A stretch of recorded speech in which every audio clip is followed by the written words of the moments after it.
sees it as a key task to ensure political momentum on the next MFF. The next MFF must deliver on challenges we are faced with now and the years ahead, not those of the past. We want to set an ambitious and responsible course for Europe. A strong, resilient and competitive EU. This also requires a new approach for the EU budget. Today's meeting showed broad support for a simpler and more impactful budget addressing common European challenges. Of course, I also took note of many different priorities voiced by member states. These will feed into negotiation and as presidency we will attempt to strike the right balance. All in all, this General Affairs Council has been a good start, and I look forward to continuing the work in the coming month. We also exchange views on the Commission's idea of introducing national plans for the allocation of EU funds across cohesion, agriculture and migration. These discussions will now continue in the respective negotiation tracks. The proposal to establish a new competitiveness fund by merging existing programs for innovation, research and digital also attract interest. We also held a political exchange on the proposal to amend Regulation 1/1958 on the EU language regime. This is a sensitive and symbolic matter, and the Danish presidency will handle the issue in close and respectful dialogue with all member states. Under AOB, I informed the Council about our plans for handling the simplification agenda during the Danish presidency. We see simplification as a strategic tool to make the EU more effective and accessible. Simplification is about making the EU more effective, more transparent, and easier to navigate for citizens, businesses, and administrations alike. All in all, I have had a very good start for the Danish presidency with the General Affairs Council, and I look very much forward to continuing the work in the coming month. Thank you. And now... Thank you, Minister. Commissioner, please. Thank you. Let me start by confirming words of dear Minister. It was a very good start of the presidency. And I should even add to the list of the achievements of today also the decision on the sanctions. And that is indeed something that everyone present in the room applauded once we found out an agreement on this issue was found. Now, when it comes to today's Council, as you have said, Madam Minister, we discussed about the simplification. For me, this was an opportunity to reconfirm that the Commission is going, each and every Commissioner is going to work on that agenda, that each and every Commissioner will be ready by the end of September to report to Council formations, to the committees in the European Parliament on what has been achieved, but also what are the plans. I have also stressed that the simplification agenda, it is a truly interinstitutional agenda. So we need to work hand in hand. Commission with the Council, Commission with the Parliament, and Parliament with the Council. And that is the precondition for the success and for the achievements on the ground. The objective is very clear. We need to make life of Europeans, European companies easier, simpler, and we need to reduce burden on our economies. 6 packages presented up until now, the so-called omnibuses, they, according to our estimates, could allow to save around 8 billion euros. And then the MFF. It was indeed, I think, the main dish on our menu for today's GEC Council. I said so in the room, and I can repeat it. I believe it was a very constructive discussion.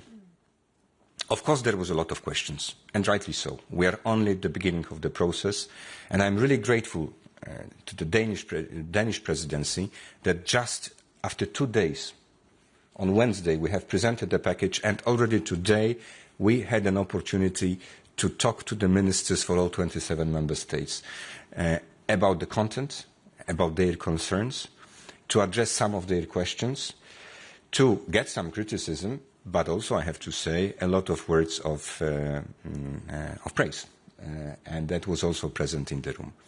We are aware it is the beginning of the process. As you have said, indeed, for me it was an opportunity to clarify also a number of misunderstandings, be it in the context of the unjustified argument that the direct payments for the farmers are going to be cut.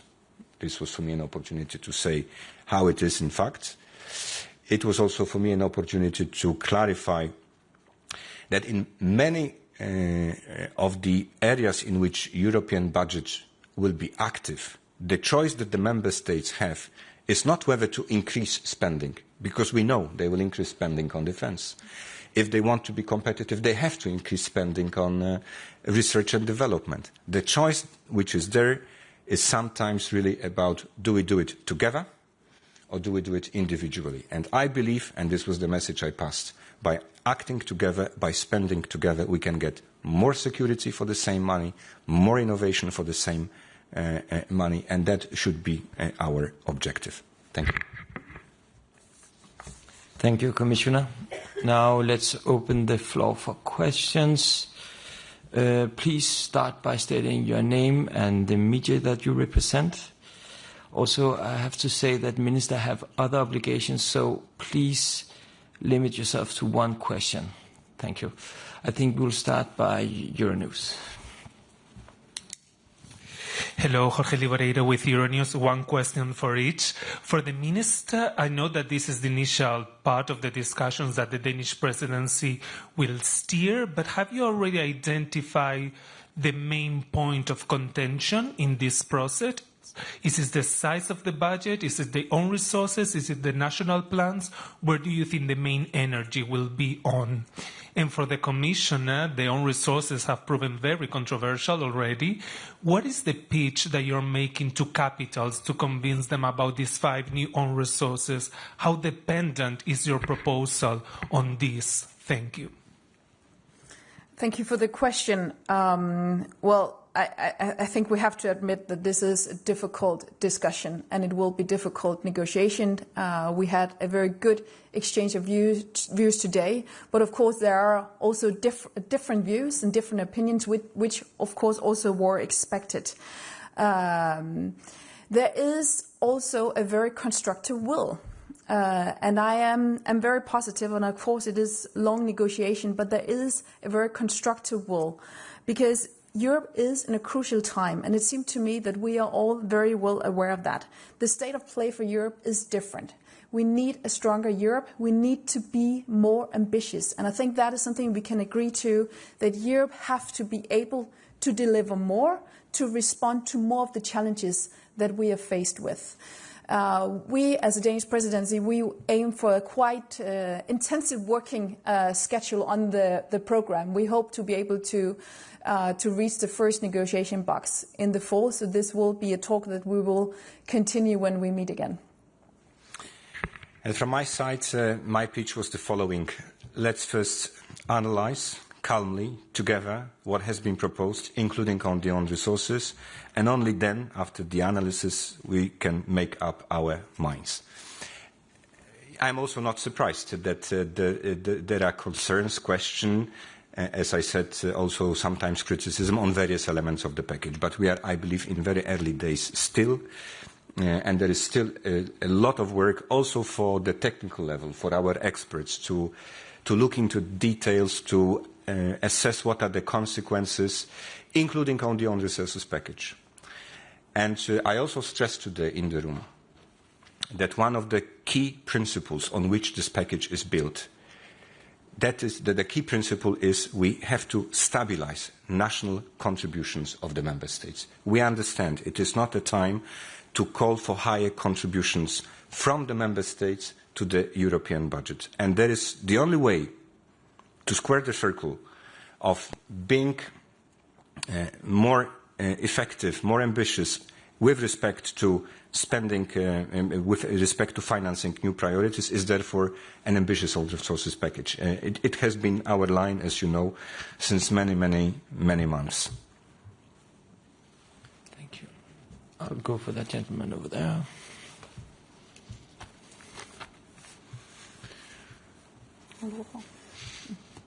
Yes, Ole Ryborg, Danish National Radio and Television. A question for the Minister.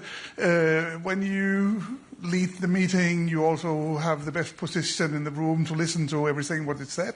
Did you detect any of the member countries there who actually support that the budget should increase to be the biggest budget ever in EU history?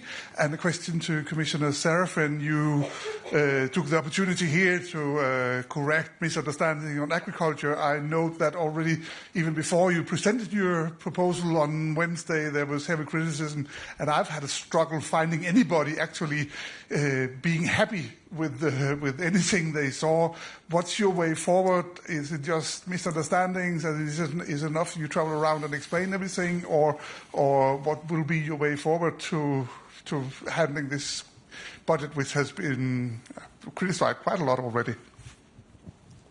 Thank you, Ole. We had a very good exchange of views in the room, and I would say that no country is ready to accept the budget today. This is a long discussion we will have, and obviously there are different views on how to structure the budget, and it will also be difficult. But Europe needs a budget. There's no one in the room saying that Europe does not need a budget, and there's a very constructive will, and now it's our task to push that forward. Thank you. Well, I have heard some member states saying that the budget is not ambitious enough, also when it comes to the size. And for some of them, it could be the reason not to accept the budget today. The only way forward is dialogue and negotiations. And I'm not really revealing any secret or secret formula. That has always been the case. We don't need to adopt the whole budget by the end of the year. It would be perfect, but I think everyone knows it's not possible. But we really need to put things in motion. And that's why we have the Danish presidency with the ambitious plan how to do it. And yes, the only way forward is talking, explaining, and maybe also making some corrections, changes, so that the unanimous agreement can be reached, because by very nature the MFF requires unanimity. So all 27 have to feel comfortable enough to give their okay. Valeria, please. Valeria Pashko, public broadcaster of Ukraine. My questions for boss. So do you hold any negotiations with your partners or allies in order to convince them joining the sanctions, in particular the oil price caps, maybe with the US, Canada, or Japan, I don't know. And one more question. One more question, it's on enlargement. I know that it's not on the agenda today, but still recently Moldovan Vice Prime Minister stated that they are calling on the EU to open the first cluster, at least the first cluster before the elections in September. But Ukraine and Moldova is coupled on this way, and Orban, Prime Minister of Hungary, continues blocking the Ukrainian path to the EU. So how will you handle that situation? Thanks. Enlargement is one of our top priorities for the Danish presidency. It is very important for us to move forward with enlargement, especially for Ukraine, also Moldova and the countries in West Balkan. And it is so because it is a matter of security. It is a geopolitical necessity that we move forward with enlargement, and we will do everything we can. Unfortunately, right now, Ukraine is being blocked by one member country. Ukraine and Moldova are ready to move forward. We could open Cluster 1. It is within the merit-based approach. The countries have delivered. We will do our best to push on that agenda, and we will see what we can do, political, practical, to try to find solutions, because it is important for Europe that we move on with the enlargement agenda. And I can confirm that it is a top priority for us. And on the price Not for us. We will have time for one last question, but a quick one. Please, Anna, please. Hi, Ana Bu from La Vanguardia. A question on the Spanish languages point to the minister, please.